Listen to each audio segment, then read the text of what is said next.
Inilah profesor yang mengatakan, mana ada bahasa Indonesia, atau sama saja, kalau bahasa Indonesia itu tidak ada.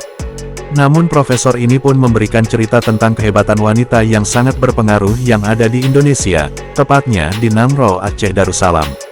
Akan tetapi, tetap saja profesor ini selalu mengkaitkan dengan alam Melayu. Entah apa maksudnya dengan sebuah cerita itu, dengan alam Melayu yang hanya sebuah ilusi. Entah mengapa, orang-orang Malaysia jika menceritakan sejarah masa lalu tentang sebuah perjuangan, atau tentang sebuah sikap orang Melayu, selalu saja merujuk pada sejarah yang ada di Indonesia. Maksudnya sejarah tentang pahlawan, atau tokoh sejarah teladan orang Melayu pada masa lampau. Akan tetapi yang mereka ceritakan itu semuanya ada di Indonesia, walaupun dahulu Indonesia belum merdeka. Akan tetapi setelah merdeka, semua itu sudah secara otomatis masuk dalam sejarah Indonesia. Baik dari pejuang pahlawan nasional, maupun para pejuang pahlawan daerah. Seperti pahlawan yang berjuang untuk daerahnya dan tanah kelahirannya, yaitu Cut Nyak dan Laksamana Kumala Hayati, beserta yang lainnya, yang berjuang untuk daerahnya dan tanah kelahirannya, dari penjajah bangsa asing. Serta sikap dan simbol perjuangan yang harus diteladani. Apakah di masa itu, tanah Melayu yang ada di negara Malaysia, tidak memiliki pejuang pahlawan daerah, yang berjuang melawan penjajah bangsa asing? Apakah di masa itu, tanah Melayu yang ada di negara Malaysia, tidak memiliki tokoh masyarakat yang harus diteladani, sebagai simbol perjuangan masa lampau yang nyata? Jujur, saya selalu bertanya-tanya, mengapa harus merujuk pada sejarah pahlawan yang ada di Indonesia? Apakah Malaysia bagian dari wilayah Indonesia? Memang, dahulu Indonesia dan Malaysia adalah satu wilayah, yaitu wilayah Nusantara. Tapi itu dulu, bukan sekarang. Dan wilayah itu sudah terbagi. Jadi, sudah tidak pantas lagi berbicara memiliki kesamaan sejarah. Karena sejarah itu sekarang ada di wilayah Indonesia. Jika ingin mengangkat sebuah sejarah, angkatlah sejarah yang ada di negeri sendiri. Bukan tidak diperbolehkan mengangkat sebuah sejarah yang ada di Indonesia. Akan tetapi, alangkah lebih baiknya angkatlah sebuah sejarah di negeri sendiri, di tanah Melayu sendiri, yang sekarang sudah menjadi negara Malaysia. Agar rakyat yang ada di tanah Melayu negara Malaysia, memiliki rasa perjuangan, serta memiliki identitas tanah perjuangan. Karena adanya para pejuang di tanah Melayu Malaysia, serta tokoh sejarah teladan yang ada di tanah Melayu Malaysia. Janganlah Profesor Malaysia membawa-bawa nama alam Melayu, karena alam Melayu itu tidak ada. Yang ada hanyalah alam Nusantara, yang sekarang sudah menjadi wilayah negara Indonesia. Karena sejarah pahlawan itu ada di alam Indonesia. Alam Melayu hanya sebuah rekaan saja, hanya sebuah ilusi yang dianggap nyata. Karena Aceh bukanlah Melayu, Aceh adalah Aceh. Aceh sudah terlebih dahulu memiliki peradabannya sendiri. Acehlah yang mula-mula memberikan perlawanan terhadap penjajah. Aceh memiliki tradisi dan kebudayaannya sendiri. Tidak ada kebudayaan Aceh yang sama seperti kebudayaan Melayu. Begitupun bahasa, Aceh memiliki bahasa yang berbeda dengan bahasa Melayu, yaitu bahasa Aceh. Melayu Malaysia tidak ada sejarah pahlawan yang berperang melawan penjajah Inggris. Jelas sekali tidak sama. Jadi, janganlah para pejuang pahlawan daerah Aceh disangkut pautkan dengan alam Melayu. Demi hanya untuk mengangkat martabat dan derajat serta mental kaum Melayu, yang ada di negara Malaysia, yang saat ini, kebudayaannya semakin tertinggal dan dipinggirkan, juga bahasa Melayu pun semakin ditinggalkan oleh kaum Melayu itu sendiri.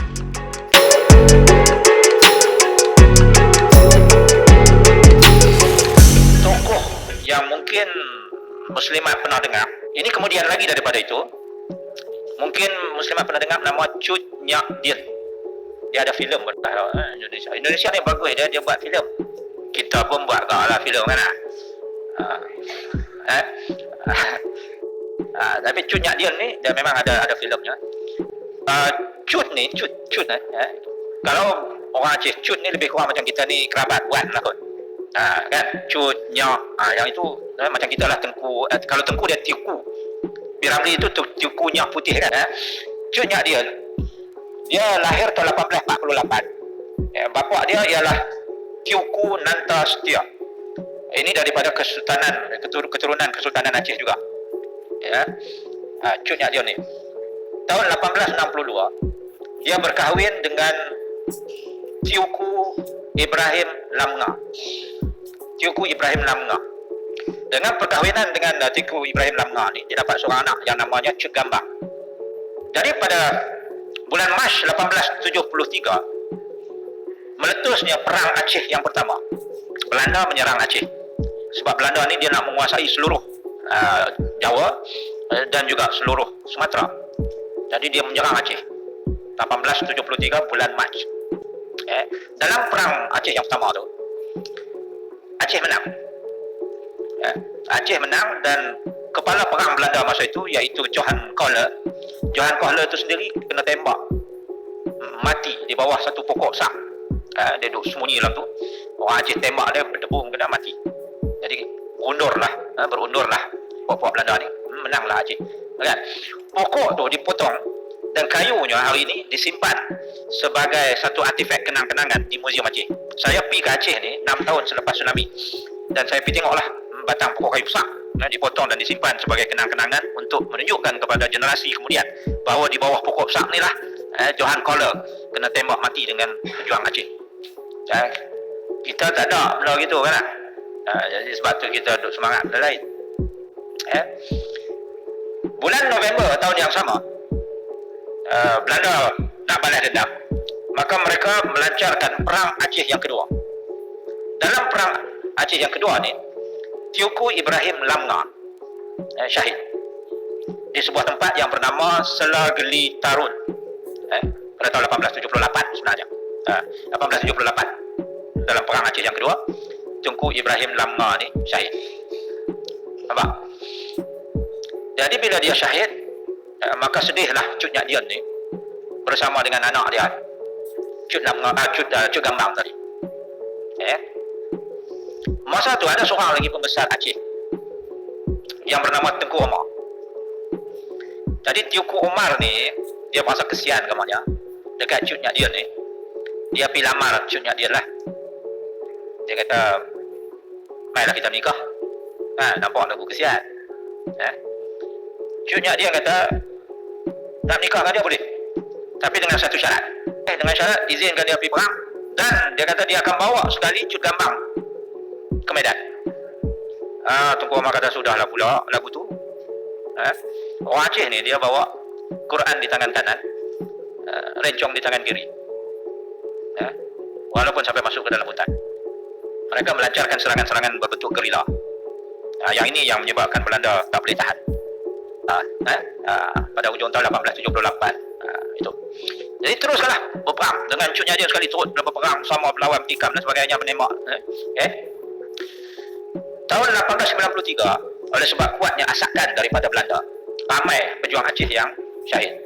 1893 tu tinggal tak ramai dah, dalam 200 orang, 250 orang pengikut Tengku Umar. Jadi Tengku Umar kata kalau macam ini habis orang dia nanti. Jadi Tengku Umar kata, "Okeylah Belanda, kami menyerah kalah."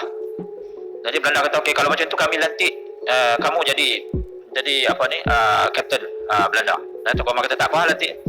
Belanda pun lantiklah Tengku Umar menjadi kapten Belanda dan dia bagi senjata dan sebagainya. Tahun 1893 Tengku Umar istihar, "Kami sebenarnya masih nak berperang dengan Belanda." Jadi Belanda punyalah geram, dia istihar dalam tahun 1893 itu pengkhianatan Tengku Umar. Sebenarnya Tengku Umar membuat helah sahaja untuk mendapatkan senjata-senjata daripada Belanda. Dan kemudian meneruskan lagi perjuangan untuk berperang dengan Belanda. Akhirnya Tengku Umar juga syahid di Melabuh. Bila Tengku Umar syahid di Melabuh, tempat yang namanya Melabuh itu, Cut Nyak Dien ni meneruskan perjuangan Tengku Umar. Dia pula memimpin orang-orang Tengku Umar untuk terus menyerang Belanda. Sampailah dia makin tua. Dan satu masalah dengan Cut Nyak Dien ni, bila dia semakin tua, dia jadi rabun. Mata dia tak nampak. Bila mata dia tak nampak, dia dah susah nak, masih lagi berperang, tapi susahlah nak pergi perang, mata tak nampak kan, mata rabun teruk. Tahun 1901 Cut Nyak Dien ditangkap. Ditangkap, kemudian dibawa ke Bandar Aceh dan Belanda pun ubat mata dia dan sebagainya. Kemudian Belanda takut. Cut ni dia tak payah pergi Medan pun, sebut nama dia saja, orang Aceh sudah naik semangat. Jadi oleh sebab tu Belanda kata kita kena buang daerah. Dibuanglah ke Sumedang di Jawa Barat. satu tempat yang namanya Sumedang. Jadi Cut ni apabila dibuang ke Sumedang, dia duduk mengajar Quran dekat anak-anak di Sumedang, di samping memasukkan semangat jati diri orang Melayu, ya, di alam Melayu ini. Akhirnya tahun 1908, Cut Nyak Dien, pahlawan Aceh ini, meninggal dunia dalam buangan di Sumedang itu. Umur dia masa itu 60 tahun. Ini lagi satu contoh yang kalau kita nak ambil sebagai satu contoh. Ada orang kata itu semua orang Aceh, macam mana dengan orang sebelah sini? Tak ada. Yang kedua ni, bila sebut tentang Serikandi Alam Melayu, saya nak ceritakan seorang lagi. Yang ini pun sama juga hebat perjuangan dia. Namanya Laksamana Kumala Hayati. Laksamana Kumala Hayati. Ini orang Aceh. Dia Laksamana. Dan dalam sejarah naval, sejarah tentera laut sedunia, Laksamana Kumala Hayati adalah Laksamana wanita yang pertama di dunia. Maknanya orang barat pun belum pernah lantik Laksamana perempuan, tetapi di alam Melayu kita sudah ada Laksamana perempuan, namanya Kumala Hayati. Jadi orang perempuan perlu bangga lah, sebab inilah Laksamana perempuan yang pertama dalam sejarah Angkatan Laut sedunia. Laksamana Kumala Hayati ini, nama penuh dia Kumala Hayati binti Mahmud Shah bin Muhammad Said Shah bin Sultan Salahuddin Shah bin Sultan Ali Murayat Shah. Jadi dia ni daripada keturunan Sultan-Sultan Aceh juga. Moyang dia tu Sultan Ali Murayat Shah yang saya sebut tadi. Sultan Ali Murayat Shah ini adalah merupakan kerabat diraja Champa. Bila sebut Champa ni Melayu. Champa ni hari ini negaranya disebut Kampuchea. Dalam bahasa Melayu disebut Kemboja. Orang Melayu Champa ni Melayu Kemboja. Nama pun Kemboja, nama Melayu. Kemboja kan bunga. Itu kerajaan Melayu dulu-dulu. Jadi moyang dia ni, Sultan Ali Murayat Shah ni adalah merupakan kerabat diraja Champa yang mengasaskan Kesultanan Aceh Darussalam pada tahun 1513. Jadi maknanya daripada Champa Kemboja tu, dia berpindah dan mengasaskan Kesultanan Aceh. Itu moyang dia. Jadi daripada keturunan itulah sampai kepada Kumala Hayati. Kumala Hayati ini lahir pada tahun 1585. Dan kita sebut tadi nama-nama puak dia, tuan dia, apa semua tu, semuanya adalah daripada keturunan pahlawan, pendekar, dan juga Laksamana Aceh. Masa tu Armada Melaka dah tak ada lagi dah.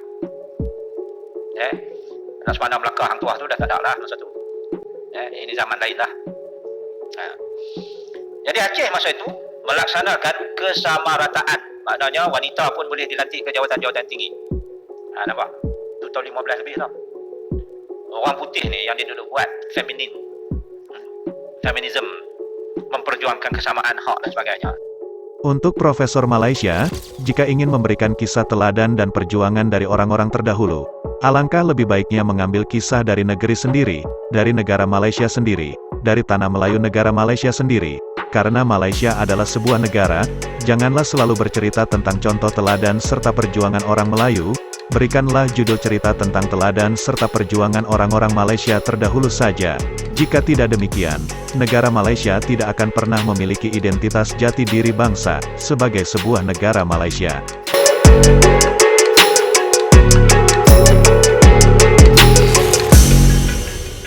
Cukup sekian pembahasan dari kami. Terima kasih, sampai jumpa lagi.